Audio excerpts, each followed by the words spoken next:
What's up, ladies and gentlemen? How you doing today? I hope that your day is going fine. If not, I hope tomorrow gets better. Today we're reacting to another episode of Judge Mathis. Let's go.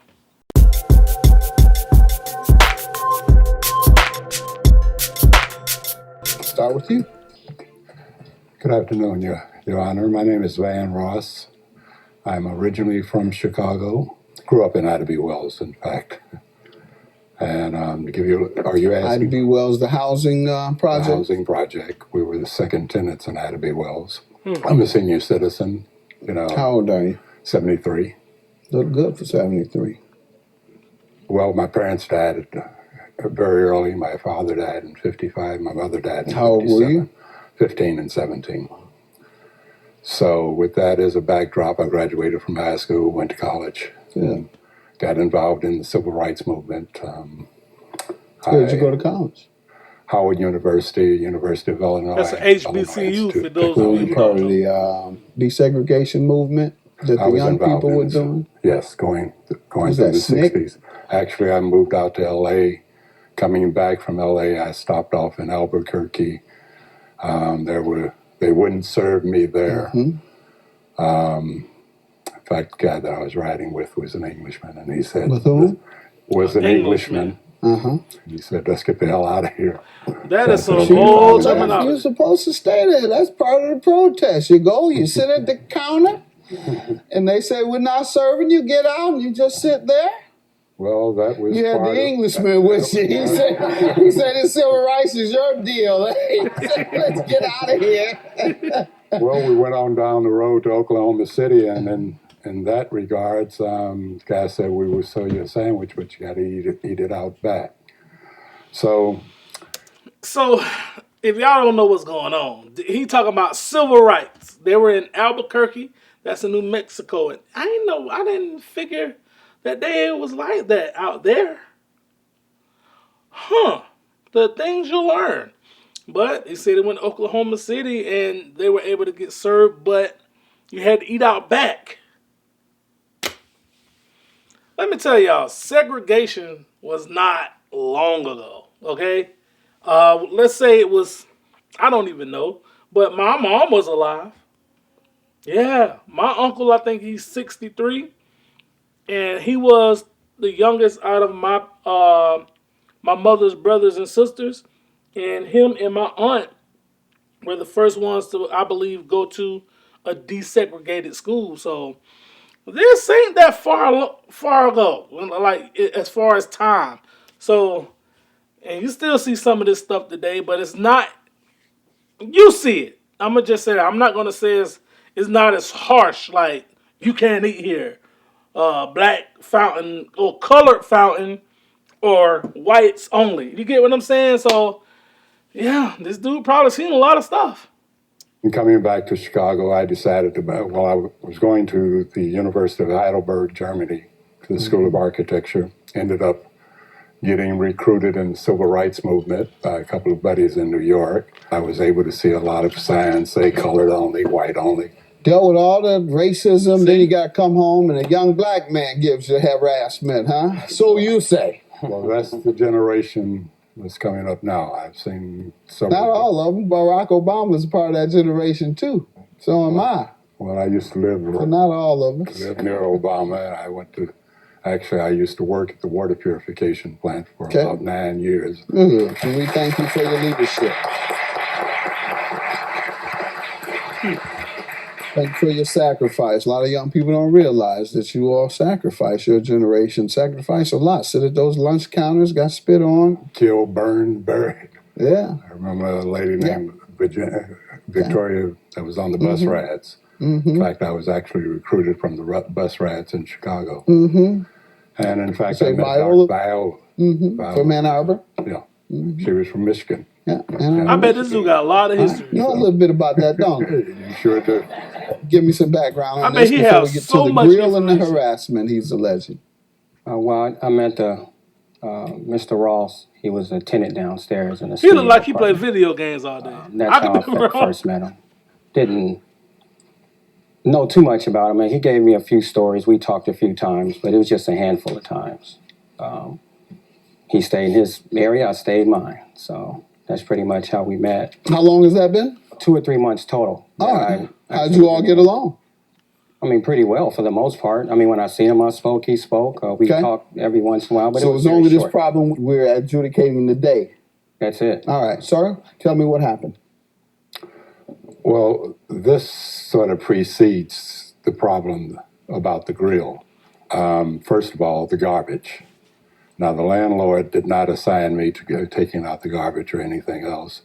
Well, I had gotten Mr. Davis I had lost my vacuum cleaner out of the back of the truck in moving. So in moving, I asked him to give me a lift, came back home.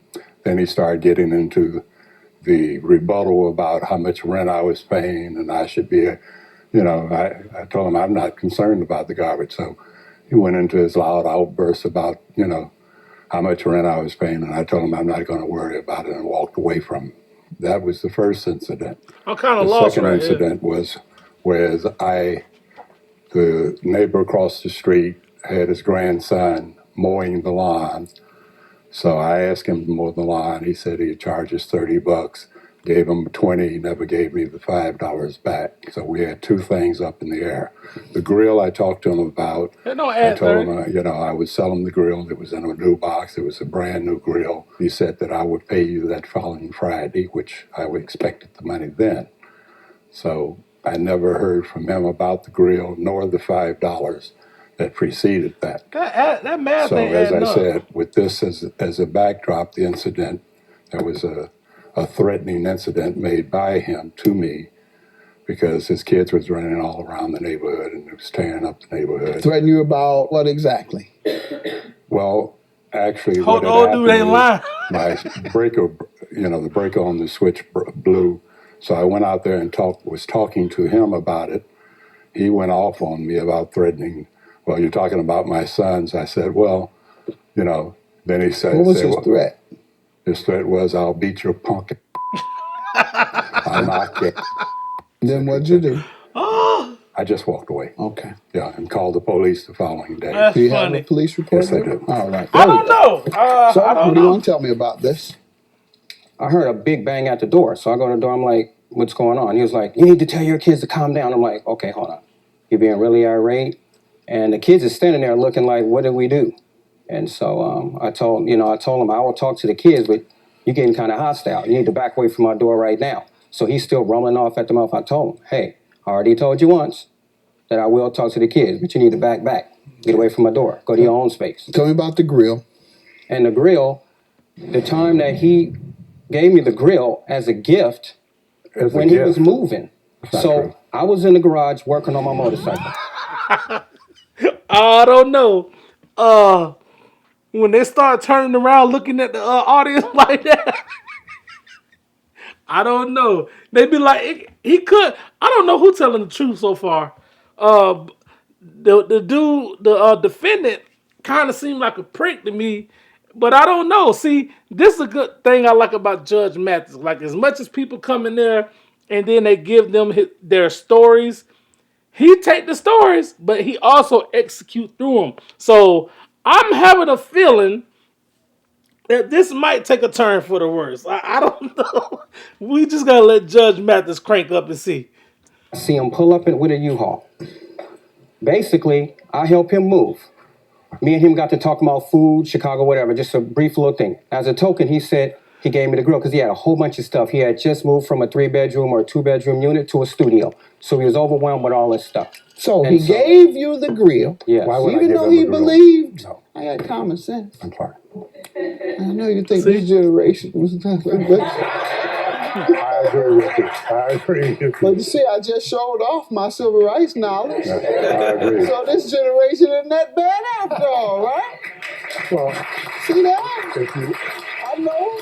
See that? if you're walking around expecting someone to give you something, Yeah, I but think it is pretty bad. but you said this generation, so hopefully me and others do get credit for being part of this generation and not doing some of the things that you believe most of us do. Your counterclaim for harassment and defamation is for what? It was from the letters that basically kept coming under my door. When I What come did he home do? from work, Look under there. There's two access doors. There's my front door and an access door that we share the same laundry room that you have to come upstairs. He was putting notes stating for the $50 for a grill that I never agreed to buy in the first place. Then he called the police and made a false report against me that I threatened him, which didn't happen.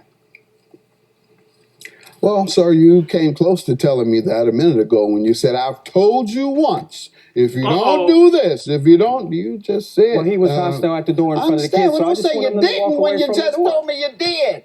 Okay. So you're essentially admitting that because the man wouldn't walk away from your door, that you effectively threatened him. Now, I don't know if you use these exact terms, but you're admitting, sir, that you threatened the man if he didn't walk away from your door. I just told him to leave my front door. I understand. No, sir. I heard what you said earlier. You see, I'm telling you one more time. All that is inferred as a threat, sir. I'm going to grant you your judgment. $1,550. I believe everything you've told me about this gentleman, and his claim for you putting notes under the door is dismissed. Have a good day. Thank you. I have no intentions of seeing them, talking to them, or, going anywhere with them. Continue doing what I do, raise my kids, be a good father. That's what I do. I would have to say that was more one of the boring cases, but I didn't know where to go with it. At first I thought the old man was going to be bringing up a lot of stuff that was irrelevant, but he was straight up. Now, when I first saw the defendant, I felt like he was a prick. Like he looked like a prick. Get what I'm saying? He's a freaking prick. That's how I felt about it. But turns out that the old man wasn't lying, and he did admit to, saying he'll do something to him. So that's that. Let me know what you think. Until the next time. Peace. He stayed in his area, I stayed mine. So that's pretty much how we met. How long has that been? 2 or 3 months total. All right. How'd you all get along?